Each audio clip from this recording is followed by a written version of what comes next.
Hello, and welcome to an independent episode of the Drywall Podcast.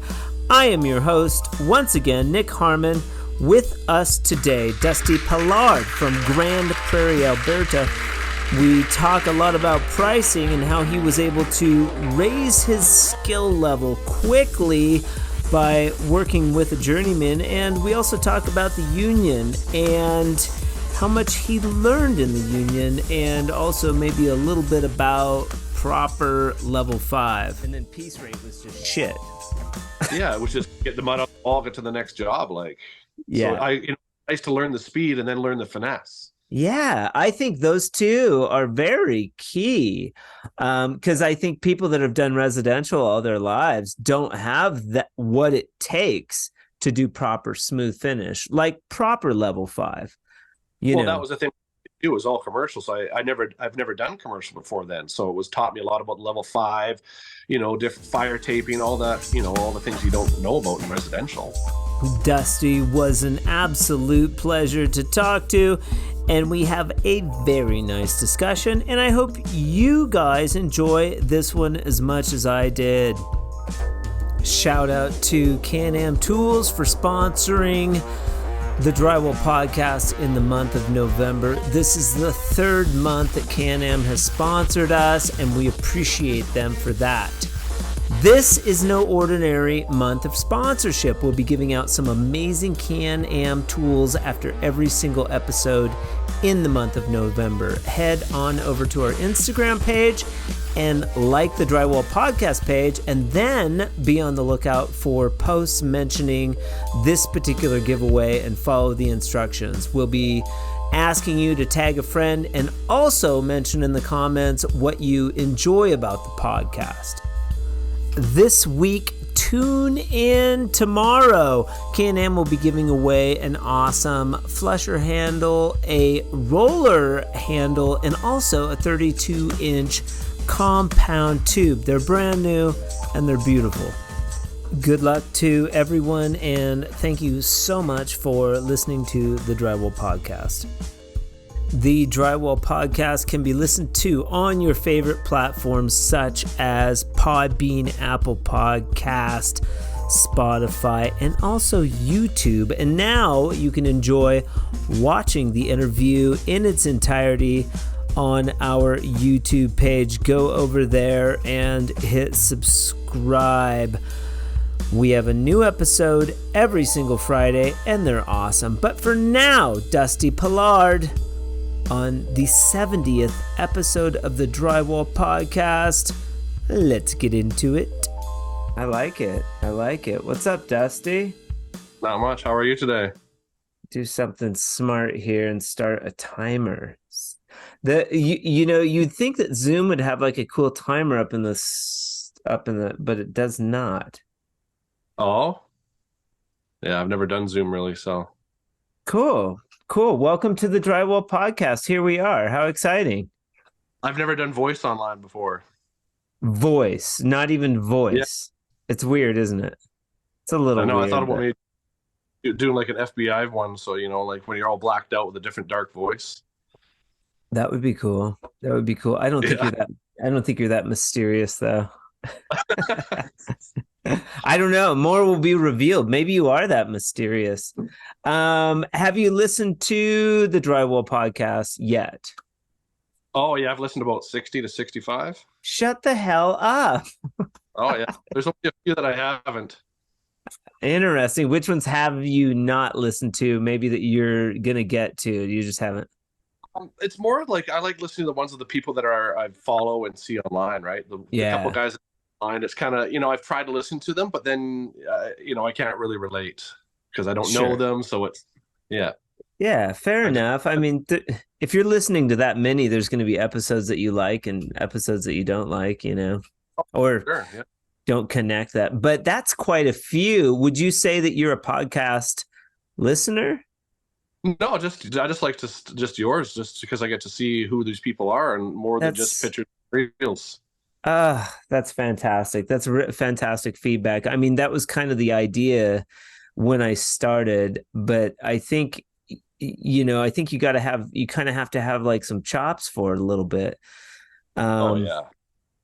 you know, ask the good questions, maybe. I don't know, go down the timeline. My friend said this is kind of like a human interest piece, Yeah.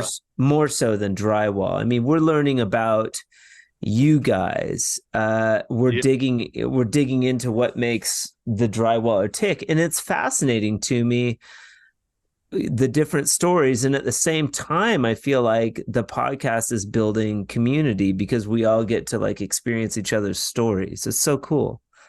Yeah, that's what yeah, for sure. It was like when I learned about Columbia, where they started and stuff, that really was kind of interesting to find out. Cool. Just normal dudes like tooling tools in the back of a drywall shop. Like, that's crazy, you know? Yeah. Yeah, because I lived a few years up in the same area where I guess Columbia started. So it was kind of interesting to know that I might have been there at a time when I wasn't a drywaller and they were there building tools, starting their company. If you were there, how old are you? I'm 40. You're 40. Okay. So yeah, you would have been a baby. Yeah, Like, yeah. But I mean, yeah, 70s. Bernie's old. Yeah. So I was a baby. yeah, Like, this was early on. yeah, I guess that's true. But I mean, still, they may have been around when I was up there as a kid. So you Yeah, never know. totally. Yeah, some of the early iterations of those tools were kicking around, Yeah, yeah, for Yeah, sure. kind of fascinating. And what's the hat you're wearing there? We're, CanAm. we're both rocking the Can-Am. Oh Rightly yeah. so too, because this month is Can-Am month on the Drywall Podcast. Wolfgang and those dudes were cool enough to uh, sponsor the month of November. Wolfgang suggested that I talk to you because maybe you're a Can-Am guy. I don't know. I am. Wolfgang's been one of my biggest supporters. Cool. Why? How come? I don't know. I initially started this whole like Instagram idea for Columbia because back in the day, Columbia would give you like a tool ambassador for a certain amount of followers, but they changed that over the years. Yeah. And so, and then I just got connected with Wolfgang, and he just was always supporting me. We've gone out for dinner, supper, met his Okay. wife. Okay. So and he's giving me a little advice, and it's just been great. Yeah, he's a good guy. Where are you from, real quick? I'm originally from Victoria, BC, and I'm currently in Grand Prairie, Alberta, which is about 8 hours north of Calgary. I was just this morning, I messaged with Sean Ramsden, Brawley's dad. He's all over now. Yeah, I was messaging him this morning. He posted a really great video about our trip in Illinois. And, yeah, we're razzing each other about, he was talking about, how this United States, Canada, how arrogant the United States is to not understand or know the provinces, yeah, which yeah. I still don't know. I was talking to my friend, and she looked it up, and it was like 13 provinces, and she was naming all the provinces, and I was like, oh, we should make a song with all the Yeah. provinces. And it's pretty fun. It's funny. It's not funny, but I've made it like a personal mission to like dig in and learn more about Canada. And it's so cool that there's it's weird, maybe in this industry that's different from other industries, that there's a big Canada influence, and where the Canada United States border is blurred in the drywall industry. It's very cool. Oh, yeah, I noticed that too. Yeah. Yeah. Because there's lots of funny US drywall guys that are influential on social media. And there's tons of Canadian drywall people that are super influential and phenomenal tapers, up Oh, there. yeah, it's Yeah. been something actually helped me finesse even my own personal skills by just chatting online and getting to little, tips here and there. Cool. Well, let's start digging in a little. Pollard, Dusty Yeah. Pollard. I want to say these things correct. And you've been in the trade for how long? About 20 years. So quite a while, 20. What was it like right out of high school? Not really right out of high school, but it was about a year after high school I started hanging drywall, Okay. and I got on that real quick because I Yeah. wasn't quite done to become a real true drywaller, so I had to mess up a few times and not go anywhere in life for a few years. And then my friends picked me up one day and just said, you know what, dude, you need to come to work. You haven't had a job in like 2 years, and his dad owned a drywall company, and just hand me a pan and knife. That's funny. So you were messing up a little bit there for a bit, but you were kind of in and out of drywall, or this preceded hanging? You were floundering. I hung drywall, then I did some carpentry, I did some stucco, I just did labor jobs, and then I just didn't really want to do much with my life because I was just a young kid with no direction, and then I got taping right away, and then 6 months later I found I was having a baby, so I had to kind of stick with it. Oh shit. You were so what was the name of that company that your buddies encouraged you to jump on with? It was called Ocean Breeze Drywall. Ocean Breeze. Ooh, that's a pretty name. Still around. It's like 67. He's still kicking. Nice. Ocean Breeze. Like the hanging drywall off the coast, and you get the spray, the cold, misty spray. Yeah. Well, where I'm from, the small town, when I was that age, they were putting like 700 homes. So everyone in that small town was getting jobs up the subdivision. Okay. All right. So, and you started out hanging, right?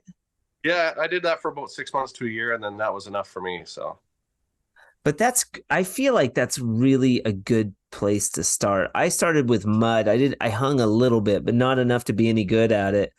Yeah. But I feel like if you have hanging chops, that's a really good foundation for taping. Am I wrong? Yeah.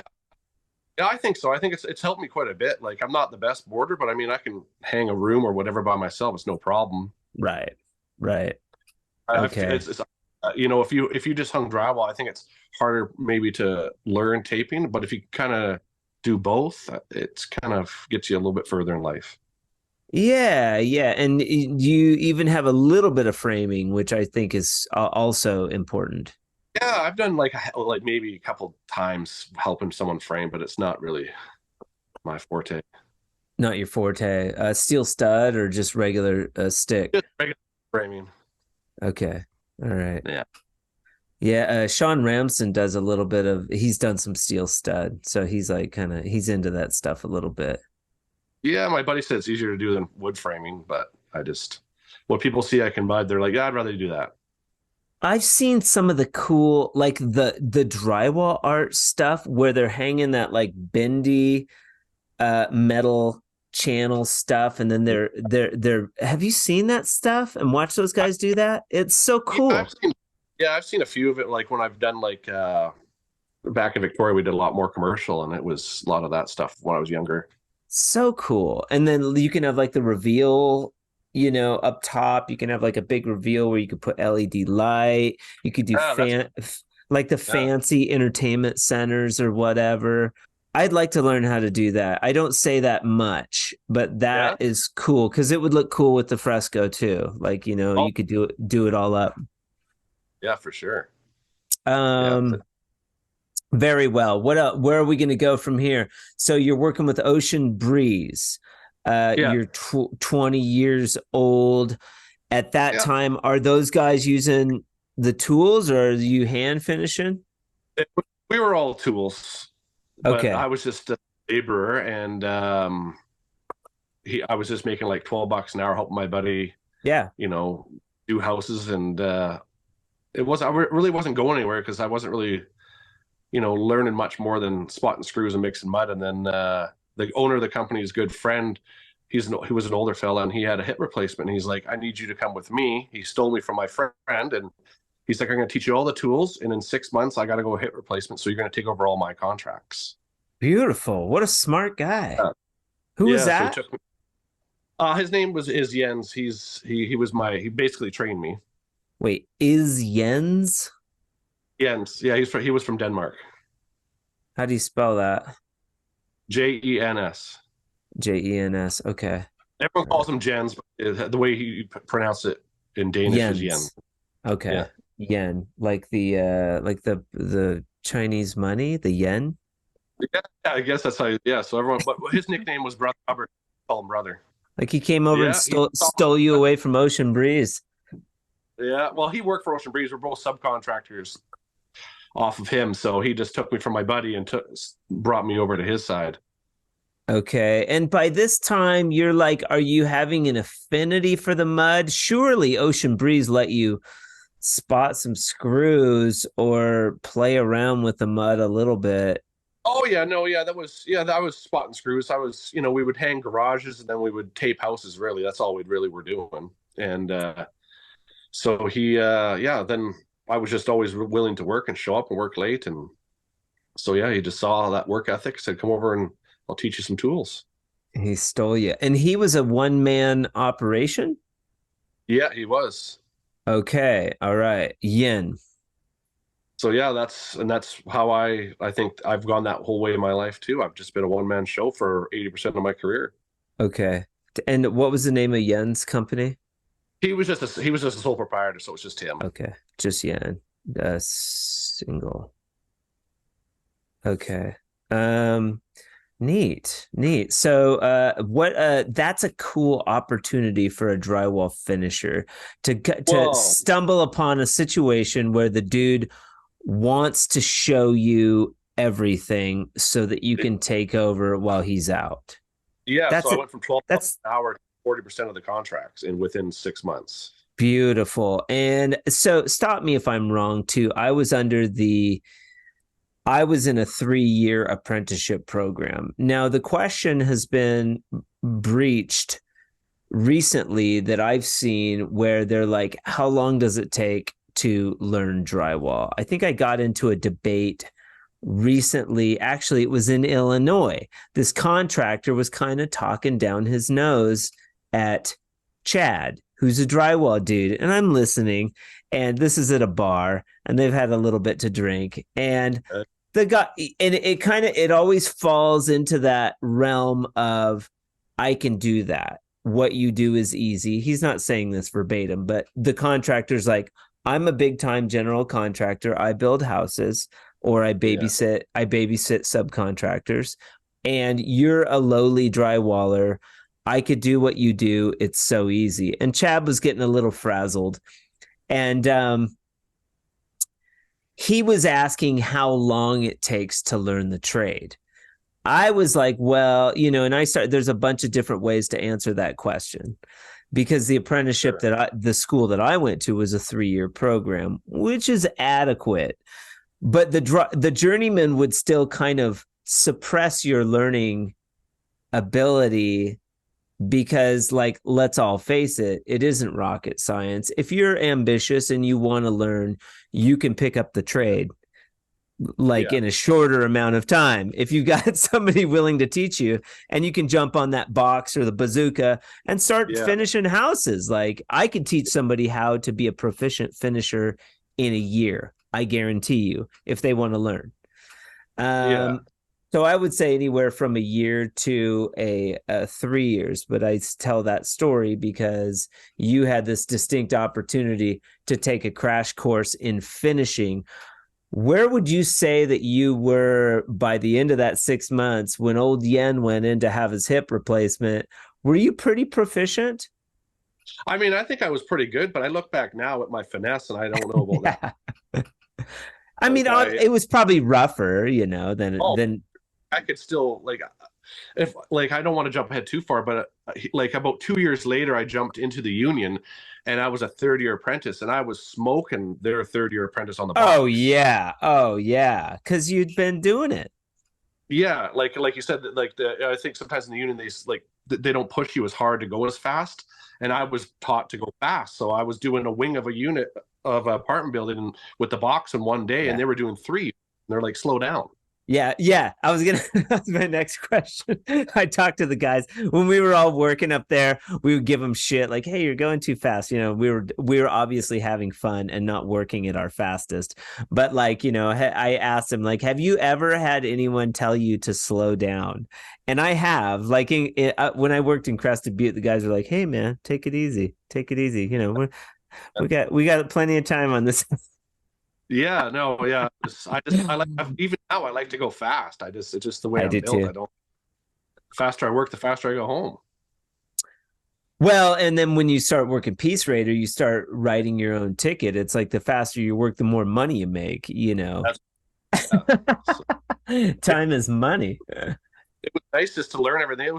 I mean, like you said earlier, I was a little bit rougher, but I mean, I was a year or two in and I could run every tool. That's and I'm in my awesome. early 20s, making 40, 50 grand a year in the early 2000s. That's decent money. That's decent money. Okay, so Yen has his hip replacement. He comes back. You're like, don't worry, Yen, I got it, man. Well, no, we worked together for a few years actually, but then the Okay. recession hit, and that's why I jumped to the union because they were doing a lot of commercial. That must have been like '08 around that time. Yeah, it was, yeah. Okay. All right. Very cool. So you worked with Yen for a couple of more years.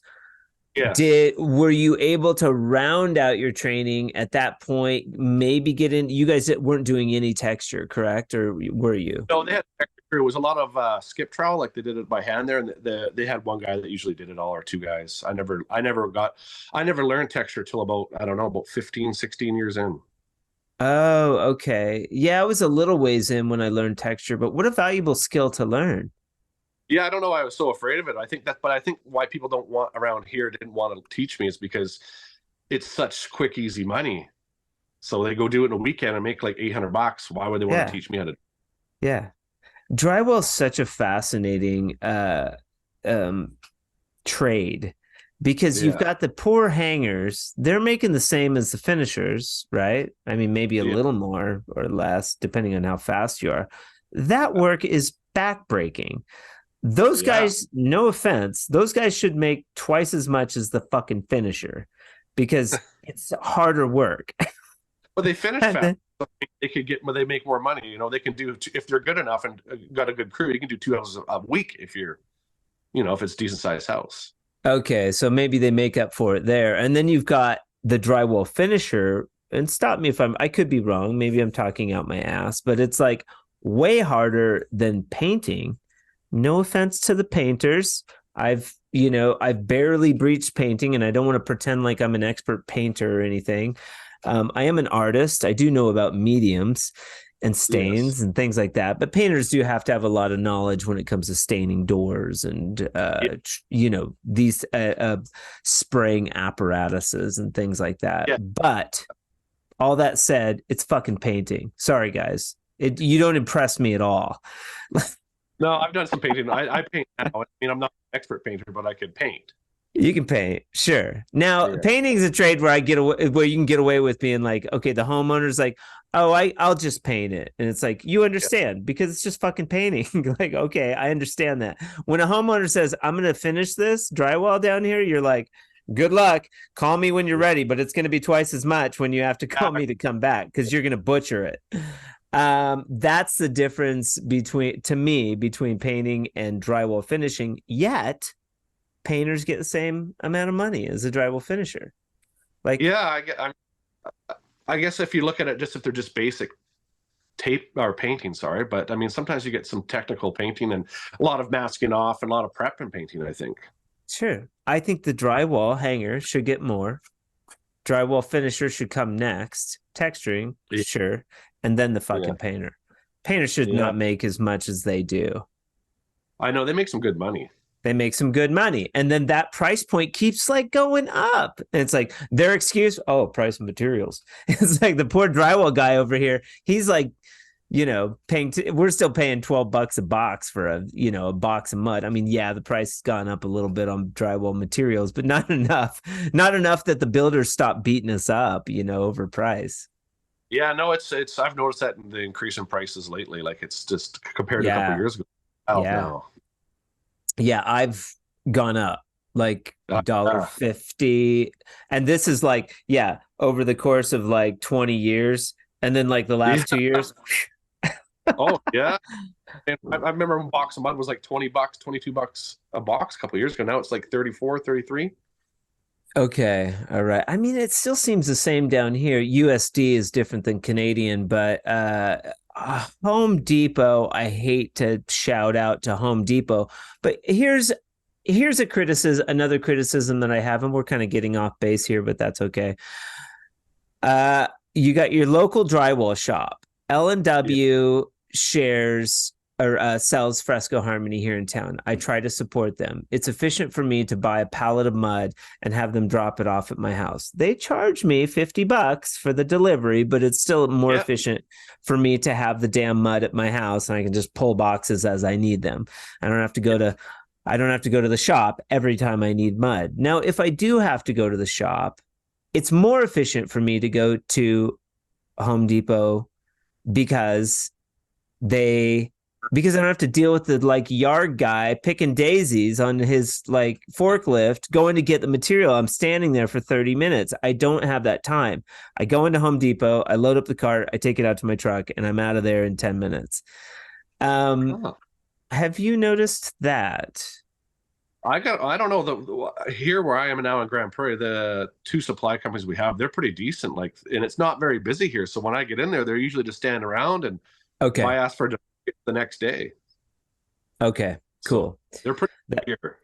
All right. Yeah, that could be an Albuquerque thing. I don't know. Or it's the time of day that I'm showing up. I don't know. But if I need just a few boxes of mud, I just prefer to go and get it, and it's fast and efficient. Well, yeah, I buy quite a bit so I can for the whole week, so I don't have to go back a few times. Right, that's smart. And I know that with Home Depot, you get bulk pricing if you purchase over 12, boxes or whatever. And again, to my listeners, I don't like the big box stores. I do try to keep it local. But when time is a factor, this is to all the distributors out there. Make sure that you are, because I think the last time I went to L&W, it was around lunchtime, and I stood there for fucking 30 minutes, and it pissed me off. There was one dude running the forklift, and there were 4 guys standing there waiting for materials. Yeah, I've been, when I was in Victoria, it was a lot busier there, and you'd go there at the wrong time of day, and it would be the same thing, 20 hour. Not okay, because dudes like me will be like, fuck it, I'll go to Home Depot, And that, I'm just speaking plainly, The increase of price is what we're talking about, I think, wasn't it? Increase of price, okay. And then, of course, they're super price competitive, but I haven't noticed much of a price difference here. Well, yeah, it's been like we have Certainteed and like Cinco here. Okay. And so they've all gone up, but I guess now that Certainteed's actually cheaper than Cinco. So a lot of people have switched to Certainteed just for the price point. All right. We digress. Back over to the story. You're working with Yen. He totally dials you in. By 2 years working with this guy, you get into like recession time. You're like, Yen, I gotta go head over to the union. He understands. Does he go to the union too? Just out of curiosity? No, he's probably, I don't know, at that time maybe 60. Okay, he keeps limping along. Yeah, he just does his own thing. He's kind of basically, go looking into semi-retirement. He's had hip replacement and all that. So I just wanted something I thought would be good for myself, being in union benefits. I have kids now, and consistency was key then. Consistency was key. Let's go back to that. You had a kid early on. I assume you were like 20. 22 when I had him. Okay. And what's your kid's name? Austin. Shout out to Austin. How old's Austin now? He just turned 18 this year. Holy shit. What's that like? It's wild. It's pretty crazy to, when I go to these parent teacher things, like I'm the youngest parent there, so it's kind of different. Yeah, mine's 7. So yeah, I'm in second grade. Like, yeah. And I got you by 7 years, so I don't know if I'm one of the oldest parents there, but I'm older. I'm older than a lot of the other parents. That's cool, though. Did you have any other kiddos? I had 3 more. Holy shit. So you have 4 total? Yeah. Okay. What's the age range? What are we looking at? 16 is the other one. Okay. And I have an 8-year-old and a 6-year-old. 8 and 6. Okay, so you are in the second grade. First grade. You are going to those meetings, and those are more your age group there. Those people. Yeah. No, when I go to elementary school. Actually, parent, not like an uncle, brother, or something. Okay. And same woman? No, I've been married a few times. A few times. Okay. There's a couple baby mamas kicking around out there. Yeah. Shout out to them. Maybe no shout out to them. Oh no, I get along fine with them. Okay. Bill Drywaller. Now, okay, so let me guess. You would have a baby mama for the 18-year-old. There would be another baby mama for the 16-year-old, and then the same baby mama for the younger two. You betcha, you got it. And possibly you're still with the younger two's baby mama. No, we separated. I'm sorry. How long ago? Like last year. Oh, I'm sorry. That's tough. Were you married? Yeah, we were. Yeah, you were. Did you marry the other two? Just one. Just one of them. So you've been married twice. I've been married twice. Yeah. Well, the first one we were just we had a kid young and went through a lot, and it just wasn't meant to be as a relationship. But we get along fine. Okay, and Austin is a boy. What's the 16-year-old name and sex? His name's Dallas. He's a boy. Dallas, boy. And then this, you said 6? 8. He's my son is 8. His name's Lincoln. Lincoln, 3 boys so far, doing good. And the 6-year-old. My daughter, London. Finally got a daughter, London. Great names. That was it. That was over. Does Austin come and help you at all? No, he lives in Victoria. Okay.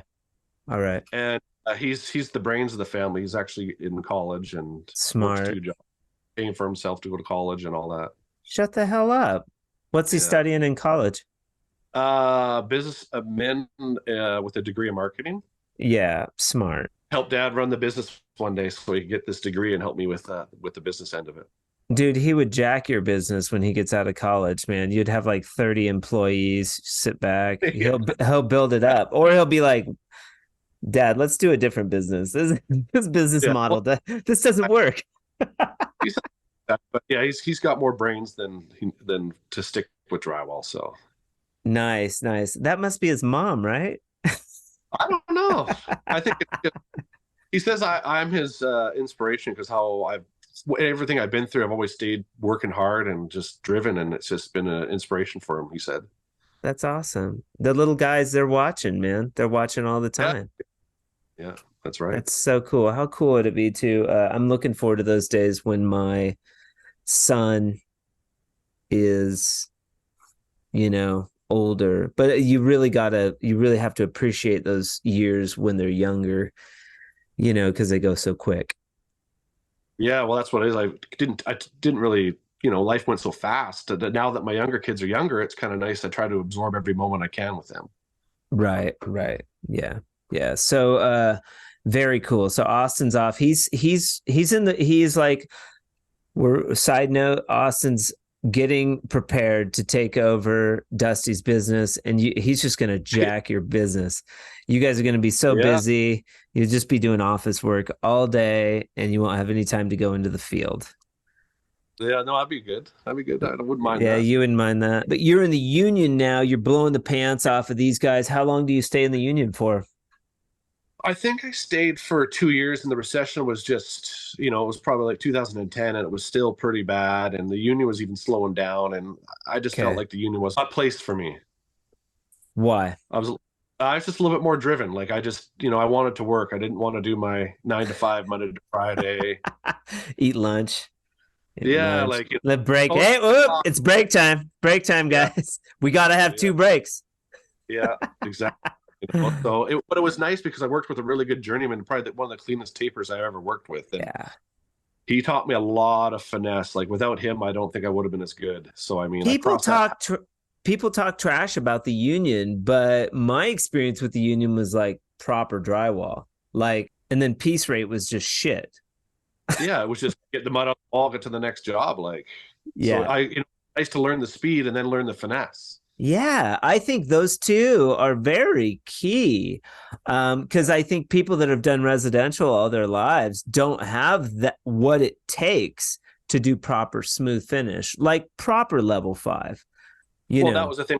It was all commercial, so I've never done commercial before then. So it was taught me a lot about level 5, different fire taping, all that, all the things you don't know about in residential. Well, one thing that occurs to me is like if there would be a dimple in the drywall, like the dudes would cut it out, rub it with the butt of their knife, and it's like, what are you guys doing?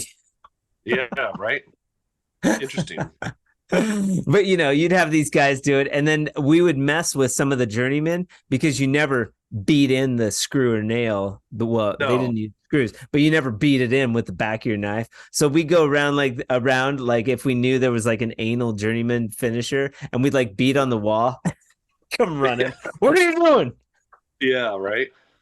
Yeah. But I was an ornery apprentice. It probably goes without saying, but we had a lot of fun with those guys. So post union, where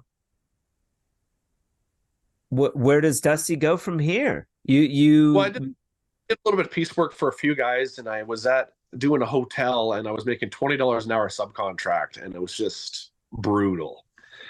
And my ex-wife we were married then, and she had friends in Alberta, and she's like, it's getting busy there. Do you want to head out there? And I ended up landing some contracting work out here. So we just, in January of 2011, we moved out here. Okay. And now, forgive my ignorance, the location of Grand Prairie, Alberta to Victoria, how far are we talking? About 1,400 kilometers away. Okay. So it's a good day and a half drive. Okay. That's a bit. Oh, yeah. That's a bit. Yes. It was a big change coming from the West Coast to never seeing real much snow or colder than -5. It was we moved up in January in sandals and shorts. Okay. And it was -4, so it was a big change. A little bit chilly up there. Yeah, I've seen some of the snow pictures coming in. Sorry, everybody. It just finally got cold. I had to put on a hoodie. Yeah, that's not like Victoria. My buddy was lawn last week in t-shirt and shorts. Yeah. I'm originally from Washington State, so I'm up in that area. It was cold, rainy, but Portland, Oregon was where I worked in the union. Oh, okay. Yeah. It's kind of the deal is I get, the whole West Coast up that Northwest is same kind of weather. Frigid. It gets frigid. Probably more rain down there than Victoria, but I mean, Victoria gets its fair share of rain. Oh yeah, quite a bit. Yeah, coming off the coast there. Cool. So you work on this job. It kind of sucks. This piece rate job. Is this when you kind of decide that you're going to go on your own? Yeah, like I was just tired of making no money. I was only working 6-7 hours a day, and so just like I said, we got this friend of ours at the time saying there was work up in northern Alberta, so try to line up a gig, and so we took off. Drywall Magazine. Are you familiar with that guy? Yeah. Oh yeah, David. Are you on Are you on the Drywall Magazine page on Facebook? Oh, you betcha. Yeah. I've seen you. Your name it's very popular in my database of like drywall names, Dusty. I'm around for on the social media stuff, I think, for a while. So we've been following each other for a bit. Yeah. Yeah, for sure. Yeah. Like I just like to support people any way I can and just get to know everybody. Cool. And just. Yeah. It's hard for me to know who's nice and who isn't. There was a period in time where like there were some not nice people. Yeah. But my experience with interviewing like dudes, it doesn't matter who it is. We're all drywall dudes and everybody's so cool. It's so, not what I expected. Yeah. No, for sure. Like even some of the interviews you've done, it's like, wow, that was kind of neat to learn that. That guy's really neat, or that girl's really amazing. Like, I can't believe she's doing that. Like they're all so cool. Like, Drywall Shorty and, Aaron and Elliot with Columbia, just coolest guys in the world. And, just whoever, they've all been so great, and yourself included too. So I try. Yeah. But yeah, David, you caught his interview with Drywall. Yeah. It was interesting to learn the struggles and stuff that he went through, and what made who he is today. Yeah, yeah. Very cool though. His was a fun one. There's been a couple of fun ones that you just would have never thought. So branching out onto your own, how does that how do you do that? How do you move to a different place and then all of a sudden have work, or was that a struggle? I put an ad online. Someone responded, say I got a job for you, and it was only one house. I just went out on a limb and just came up here, and I was only at the time like 1 or 2 houses a month, but that was plenty of money for me. Yeah. And then it ended up being 3 different subdivisions over 4 years, so I was steady for years. Nice, nice. And at that time, you're running. What tools are you running? What are we talking about here? I've always been a machine taper. Yeah. But at the time, I was running old school Columbia ones, like the old gray ones. Okay. You still got some of those? Do you have some of those tapers? I can't throw anything away, so I have it all Cool. still in pieces. Cool. Can you send me photos of some of your old school tools so I can post them, and I'll splice them in on the video? Sure, yeah, I'll do that. I think I sent them to Aaron to see if I can get them fixed up, but I don't know if it's going to be worth the cost. I don't know. Those vintage tools are pretty cool. You heard my interview with the vintage tool guy. Oh yeah, that's what kind of inspired me a little bit to start like totally taking pictures and yeah. You saw some of the old banjos that he has and stuff. Yeah, it was crazy. That was pretty neat. Yeah, I even have some old flat applicators from a company called Better Than Ever. Yeah, CanAm bought them out, right? So now CanAm is better than ever. Yeah, definitely. I switched from Columbia. I got a cheap Tape Pro bazooka. Okay, interesting. Why? How come? Well, this guy I was working for, his brother just wanted to get rid of his bazookas. He's trying to learn how to use it, and he couldn't figure it out. And so I bought it for a good deal, and then I ended up buying some boxes to match the set, and went with that for a few years. Cool though to run 2 different sets though, because now you kind of have an experience of how one company's tools are made versus a different company. Yeah, it was kind of neat, but then I kept struggling with getting parts and stuff for the bazooka.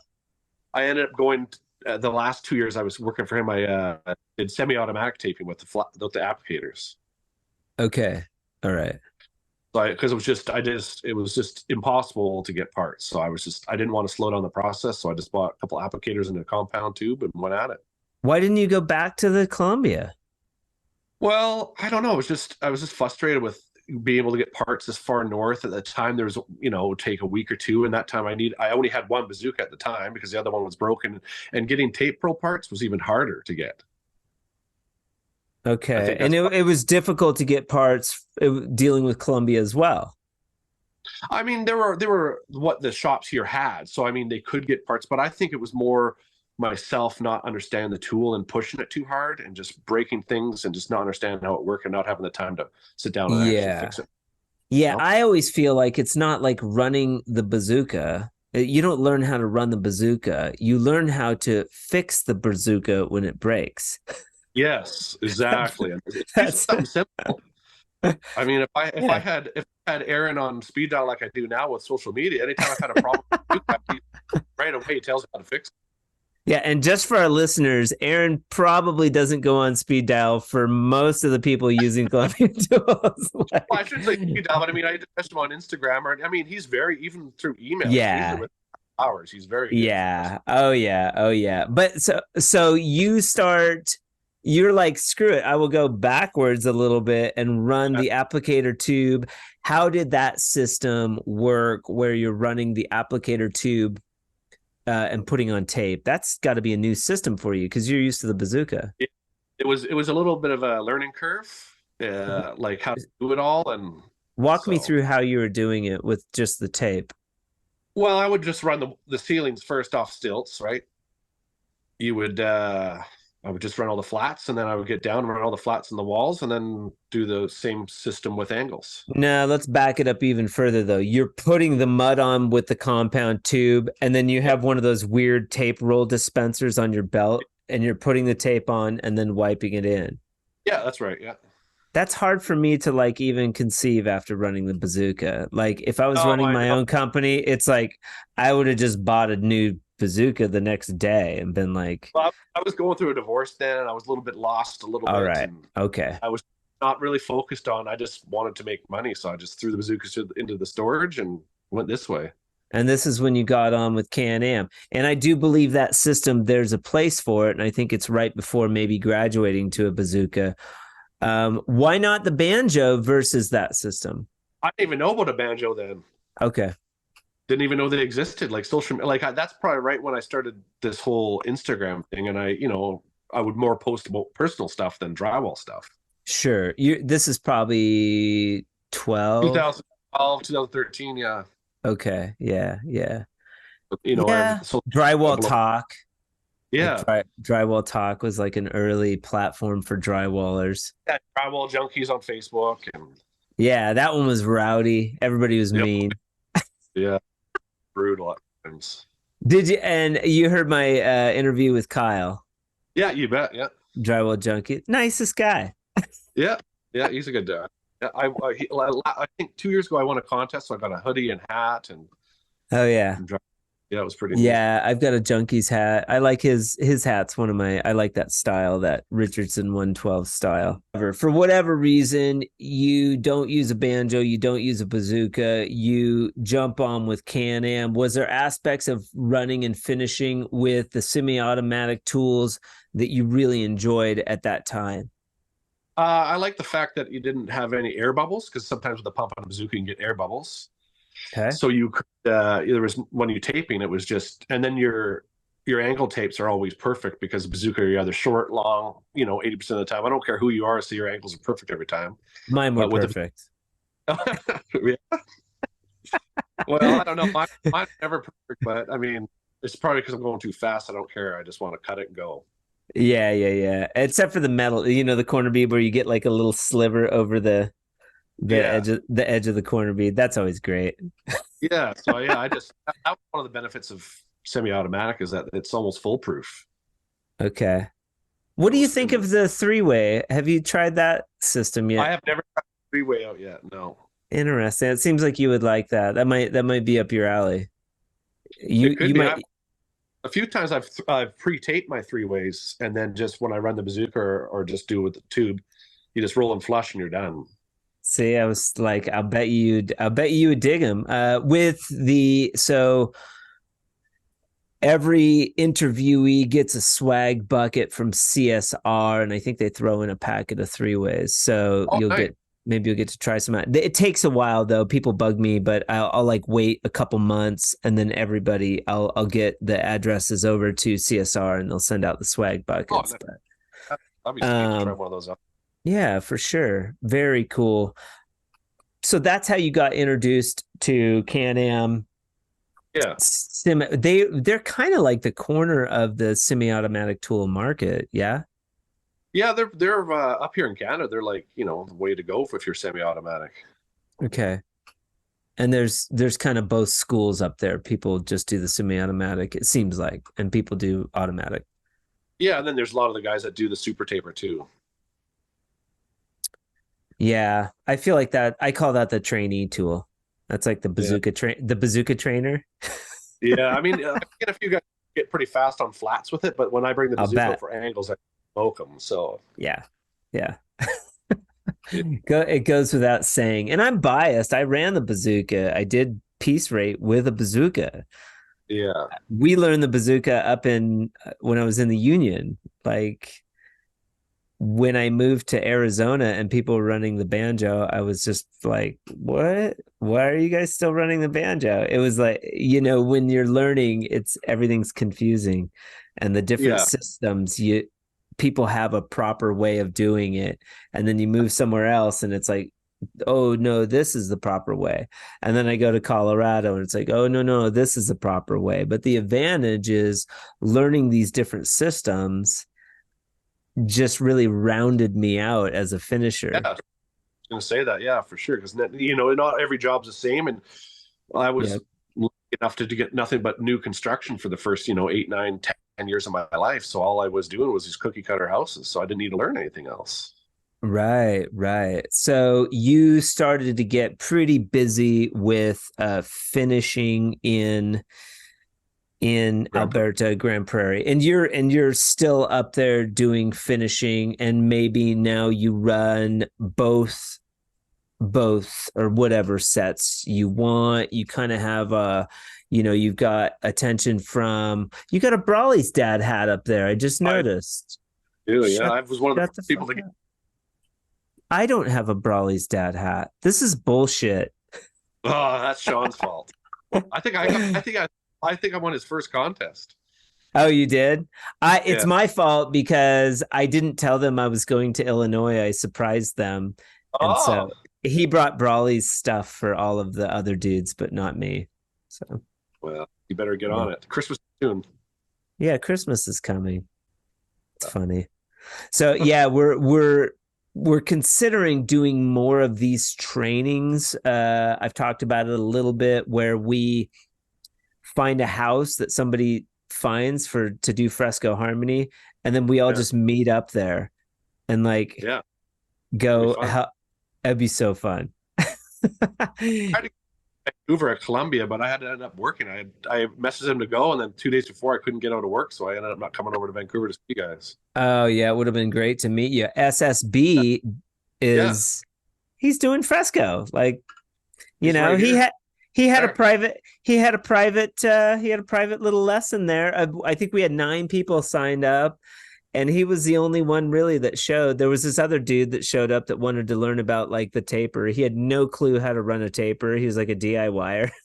Oh wow. Those guys had their hands full with him. And SSB and I I did that accent wall, and he was asking tons of questions, and then he's done a couple projects up there now. Yeah, for sure. I've seen a few. Pretty cool.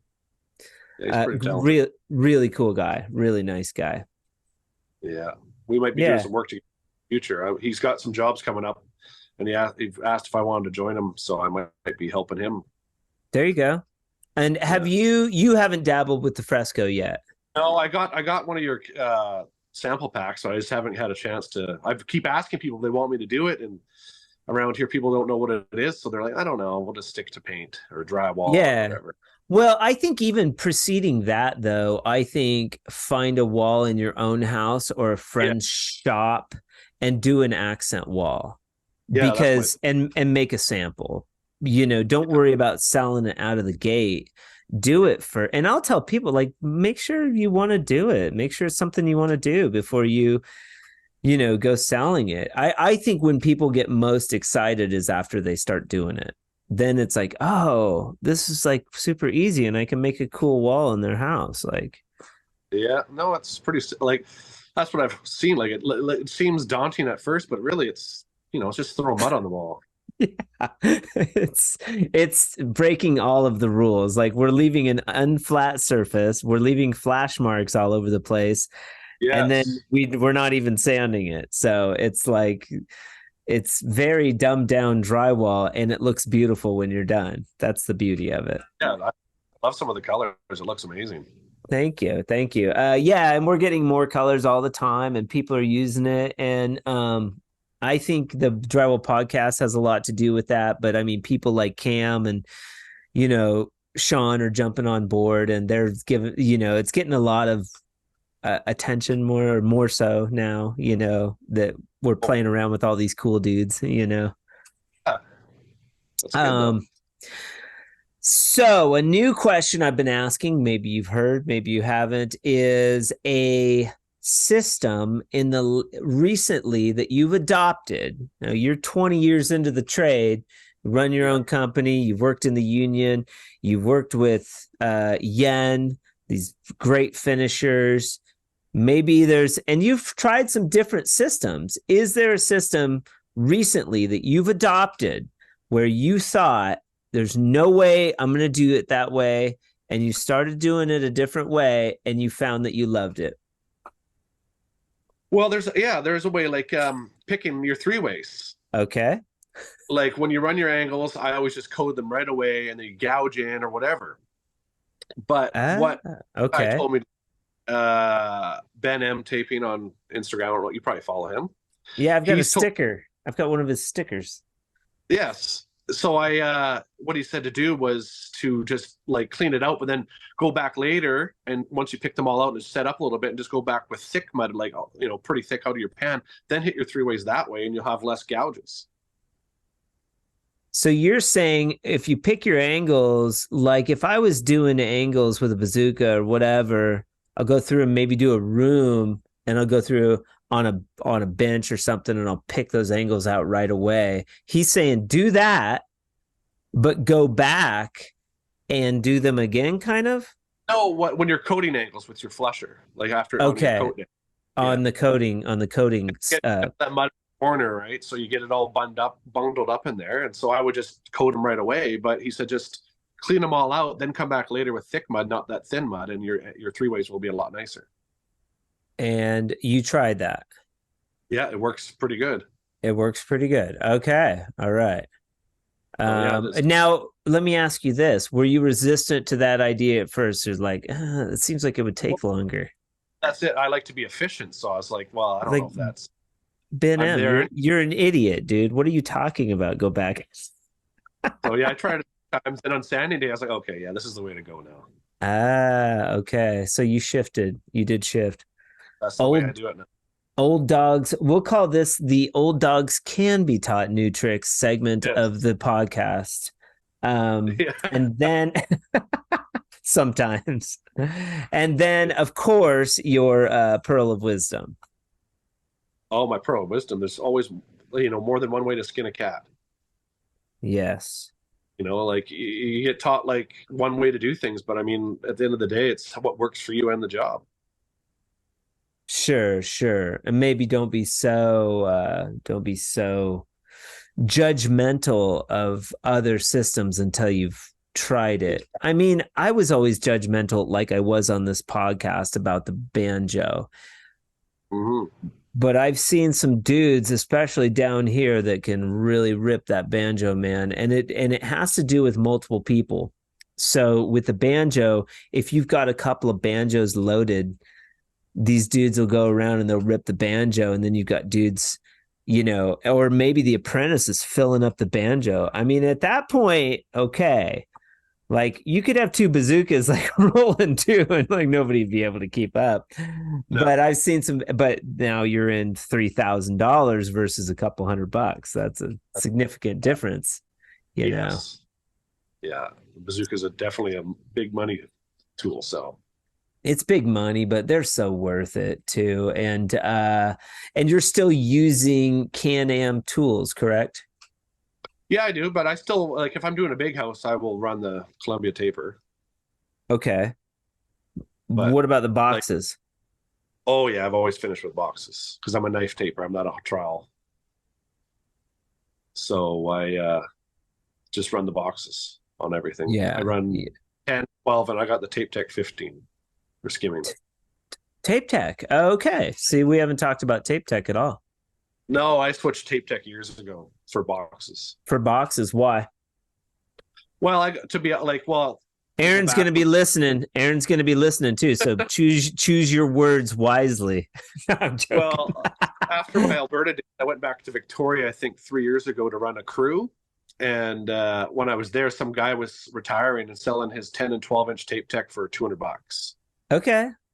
So I bought these old boxes, and I didn't want to skim anymore by hand because I was skimming everything by hand because I do 3 coats. Yeah. And so I was deciding between the Columbia 14 or the Tape Tech 15, and I figured, well, 1 inch is bigger, so why not? That inch matters. And I got that 15-inch box, and it's been pretty nice. Okay. All right. Cool. I've been running. But then when I was running the crew, they had Columbia, so I had used Columbia once in a while too for their boxes when they had their. What do you like better about the Tape Tech than the Columbia? Their seals are pretty tight. around Okay. the box. So All like they're right. almost push that gate back in when you open it to clean it, like it's so tight. Oh, okay. So it just seems a lot smoother to run. But I mean, Columbia's pretty comparable. Sure. Sure. Of course. Yeah. Yeah. And, just seeing the factory over there and meeting those guys, it's all valuable information. I think it's hard to glean honest feedback, especially nowadays. Somebody's representing some company or this company, or I can talk about CanAm, but I can't talk about this company. I feel like it's the more honest and open we are about the tools, the better the tools will be. For sure. When anybody ever asks me questions on social media, I try to give them honest reviews, not just because I want to sell them a product. Even though I don't sell any products, I just want to give someone honest so they don't waste their money. Sure, sure. You are pretty. Who else do we got up here? I see a couple hats behind you. I love that you have you've got a little you got your little sticker board up there. Yeah. Canadian flag. You got the tomahawk, got the CanAm shirt, SSB drywall. Yeah. I'll try to get everyone in there so they could, get some. Oh, it's cool. Yeah. So yeah, everyone that sends me stuff, I always try to keep it up somewhere and represent them when I can. Fucking Brawley's dad, dude. Brawley's dad construction. I do have a hoodie. So I should give him a shout out for that. Yeah. The hoodie's cool. Maybe we'll have to trade. Very, very cool. Dusty Pollard. See, I'll just cut that out. Dusty Pollard on the Drywall Podcast, 40 years young, out of Grand Prairie, Alberta, crushing it. Thank you so much for being on the podcast today. If our listeners want to follow Dusty on any social media platforms, what is we got you on Instagram, yeah? Drywall Dude on Instagram, yep. Drywall Dude on Instagram. YouTube, you have a channel on YouTube? Yeah, Dusty's Drywall. Dusty's Drywall. And how many videos do you have on YouTube? Oh, I don't know, probably 20 or 30. It's hard for me to get on YouTube. It's a lot of work. Yeah, it's a lot of work. You use, what platform do you use to edit? I use mainly just Instagram and TikTok. Okay. All right. TikTok. You'll use TikTok and just edit your videos there and then maybe drop them into different platforms. Yeah. When I'm making my memes or whatever, I use an app called CapCut. It makes some good, funny green screen so you can add whatever you want to it. Oh, CapCut. Interesting. Yeah, that's a good way to make a funny meme because they'll generate ones that are trending or whatever, so you can kind of make it drywall related. Is it like a meme generating app? That's kind of cool. Yeah, that's where a lot of my I've made a pretty fair amount of memes on my Instagram, and that's where usually it comes from. I've probably shared some of your memes to my story. I try not to steal them outright, but I do love a good meme, especially on the Drywall Podcast page, because that's more like promoting other drywallers, promoting tools, promoting companies. So that's a great platform because I see cool stuff and as I'm scrolling and I can just share it right to stories. Yeah, no, for sure. That's what I always try to do is just whenever I get anybody who sends me anything to try out, or if I buy something new, I always try to tag them and put it on there so I can put all my socials and just try to help them get some views and very cool. Sell some stuff. Yeah. And then you're still on Facebook as well too, right? You bet. Yeah, yeah. People, I think, undervalue Facebook, especially in drywall. I'm still getting tons of hits on Fresco Harmony stuff on Facebook. Yeah, my business is since I moved back to Grand Prairie, it's been mainly off of Facebook. Yep. It's crazy. People like my page, and then the next day I'm going to bid a job. I'm like, it's crazy. I'm not even having to do anything. Yep. So if you're listening and you're under the Instagram's everything and TikTok banner, be mindful of Facebook. Go and don't just drop stuff from Instagram to Facebook. Go into Facebook, engage with the audience, because people kind of know if you just share from Instagram to Facebook and you're never engaging, I think it's valuable. What does the future hold for Dusty in the drywall space? Well, I hope to just keep doing what I'm doing, and I don't really want to expand any more than who I am. I just like doing like I've gone down to doing small jobs, not houses anymore, and I kind of like doing 2 or 3 small. Because you're not working not sanding as much, and I just hope to continue to be able to do this job for as long as I can, because I was born with the right name for this job. So yeah. All you have to do is incorporate a little bit of Fresco Harmony, dude, and you'll double your profits. I'll try. Cool. Thank you so much for being with me today. This was an absolute pleasure. Pretty cool, right? No, Wolfgang pushed me to do it too, so I'm glad he did. Yeah. Were you a little reluctant to do the podcast, and why?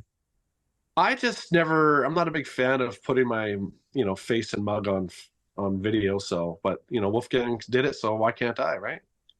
Yeah. No offense to Wolfgang, but I feel like he was a little nervous too.